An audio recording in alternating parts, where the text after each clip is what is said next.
It's a very unfortunate accident.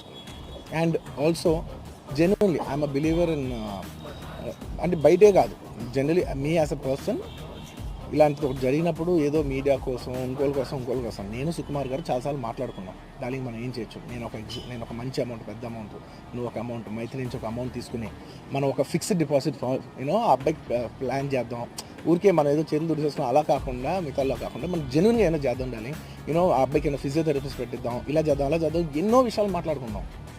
అంత మాట్లాడుకున్న తర్వాత నేను కేరింగ్గా లేను సార్, ఎలా ఉంటాం sir, I have the same age kid, నా కిడ్కి ఎలా అయిందంటే నేను అలాగే ఫీల్ అవుతాను కదా, ఐ నాట్ అ ఫాదర్, నాకు ఉండదా? ఇన్ని క్యారెక్టర్లు ఇంత అసాసినేట్ చేసినప్పుడు ఇట్స్ పబ్లిక్లీ హ్యూమిలియేటింగ్. నాకు చాలా బాధగా, నేను ఇంత చేసినా కూడా నాకు బాధగా ఉంది సార్. ఏమో మన తెలుగు వాళ్ళు బరువు తీసిన పైన పెడదామని నేను సినిమా చేస్తుంటే మళ్ళీ లాక్కుంటున్నాం.